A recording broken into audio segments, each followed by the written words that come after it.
Assalamualaikum warahmatullahi wabarakatuh. Bismillahirrahmanirrahim. Alhamdulillahirabbil alamin wa bihi nasta'inuhu ala umuri dunya waddin. Assalatu wassalamu ala asyrafil anbiya'i wal mursalin wa ala alihi wa sahbihi ajma'in, amma ba'd. Hadirin jemaah salat subuh musalla silatul arham yang dimuliakan Allah Subhanahu wa taala, marilah kita mendengarkan tanya jawab agama. Masuk kepada bab bacaan surah untuk kehamilan.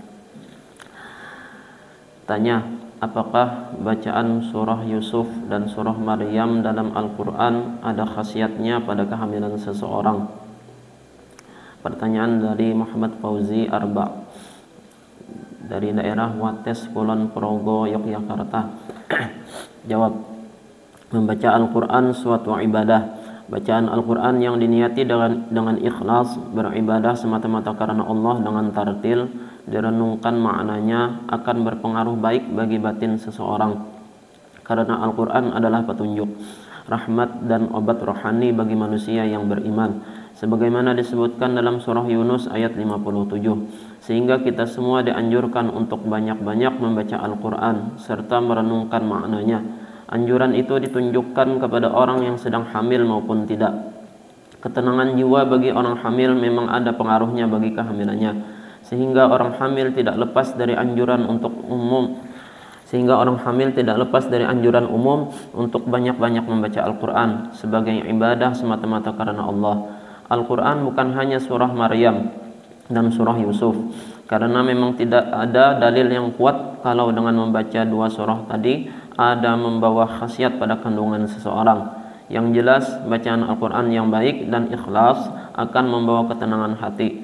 Hati yang tenang akan membawa pengaruh yang baik bagi janin dalam kandungan. Ini ditujukan dari batiniahnya, tetapi lahiriahnya juga harus disertai dengan makan makanan yang bergizi dan rajin memeriksa ke dokter serta mentaati peraturan kesehatan.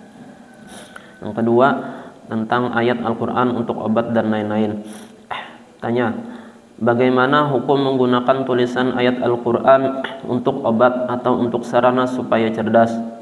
Seperti kalau sakit badan, menulis ayat dalam kertas putih lalu direndam untuk mandi agar sembuh, atau tulisan ayat direndam kemudian diminum agar pintar. Apakah ada tuntunannya? Pertanyaan dari Utomo Gunawan dari Pekalongan. Jawab, tidak ada tuntunan untuk menulis ayat-ayat Al-Quran untuk keperluan demikian. Yang ada ialah perintah untuk membaca dan merenungkan isi kandungan Al-Quran. Kalau memohon kepada Allah dengan sarana yang benar, seperti sakit berobat dengan obat yang sesuai dengan petunjuk yang ahli tentang penyakit. Sedang untuk dapat pandai harus belajar.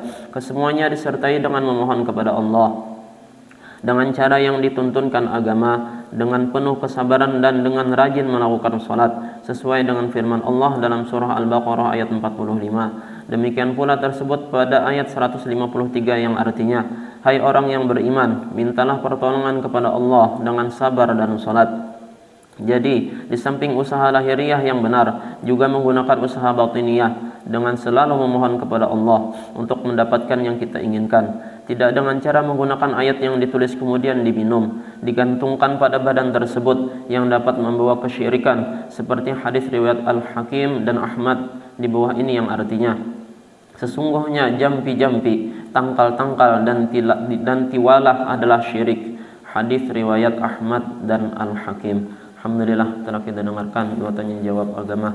Mudah-mudahan ada manfaatnya dan meningkatkan keimanan kita kepada Allah Subhanahu wa taala. Amin amin ya rabbal alamin. Kita akhiri dengan doa kifaratul majlis. Subhanakallahumma wa bihamdika asyhadu an la ilaha illa anta astaghfiruka wa atubu ilaik. Wassalamualaikum warahmatullahi wabarakatuh.